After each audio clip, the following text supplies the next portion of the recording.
to practice yoga on and off the yoga mat. So today we are off the yoga mat and we're actually in my kitchen. The reason is because I want to talk to you a little bit about food, and the topic of discussion for today is when and what to eat before and after a yoga class. So the general rule is to always practice yoga on an empty stomach.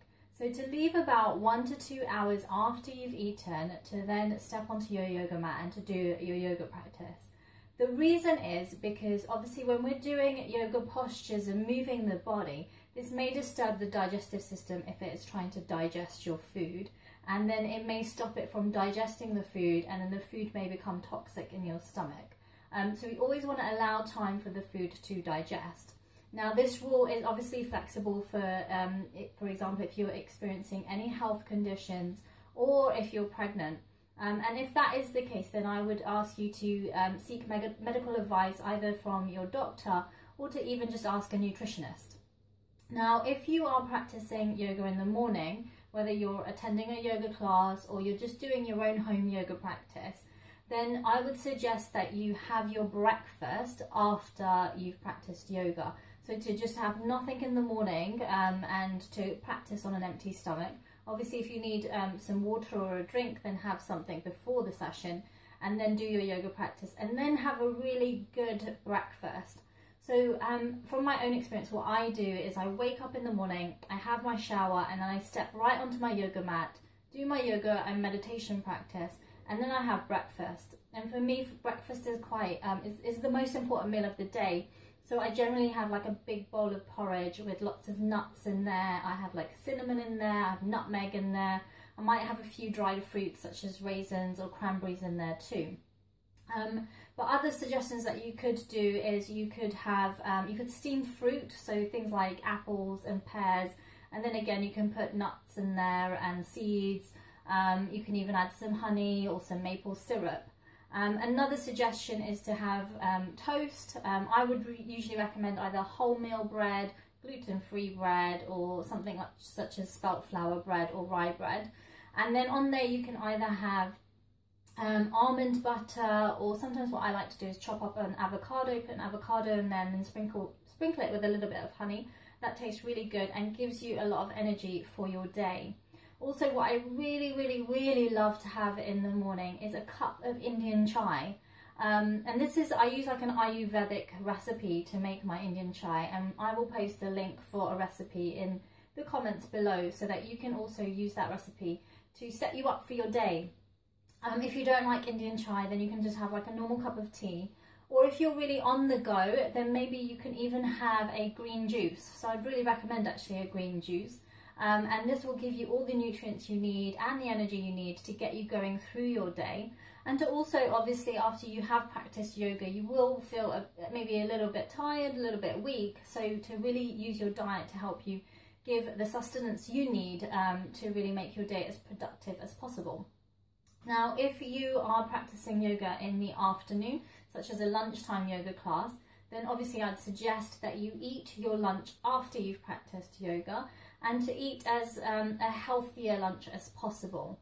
Now, in the lead up to the yoga class, if you are feeling a little bit hungry, then just have a light snack, and this is maybe the best time just to have some fruit, which is really easy to digest. And then if you're going to a yoga class in the evening, this is where it can be a little bit challenging, because most yoga classes in the evening are around 7 o'clock, 6 to 7 or 8 o'clock, and this can generally be our dinner time.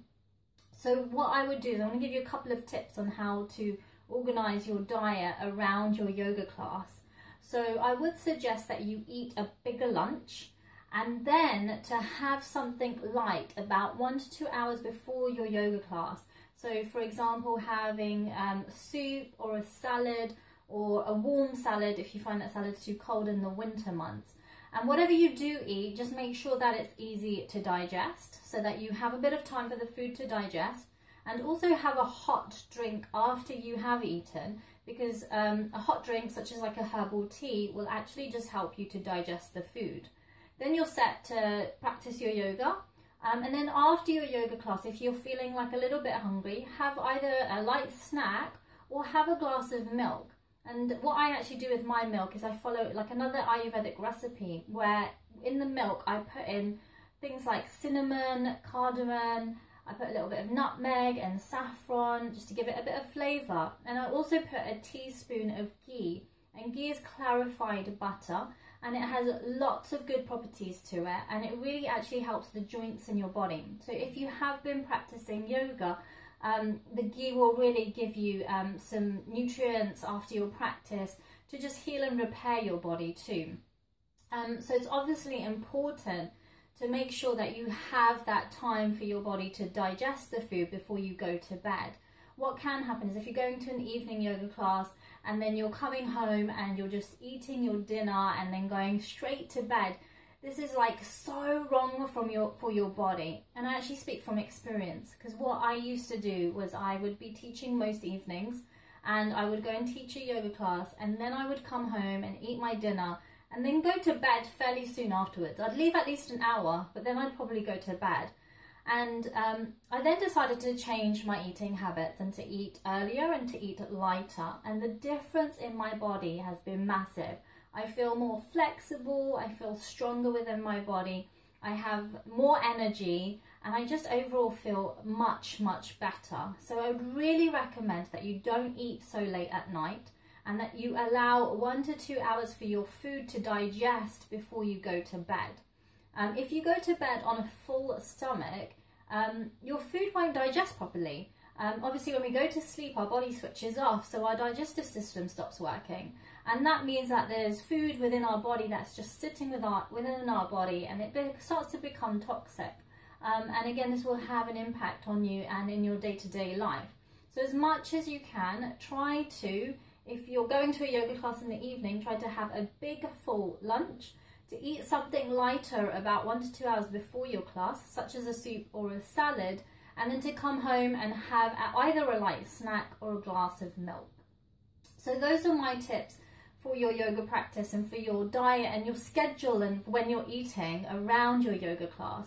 I hope that helps, and be sure to share this video with your friends and family or anyone else you know who may be interested in this topic. Also, subscribe to my YouTube channel, because I'll be sharing lots more yoga videos and hopefully talking about diet a little bit more. And you can also follow me on Facebook, Twitter and Instagram. So I hope you enjoyed this video. Touch base with me real soon. Add any comments. If you've got any questions, just let me know. Stay in touch. Namaste.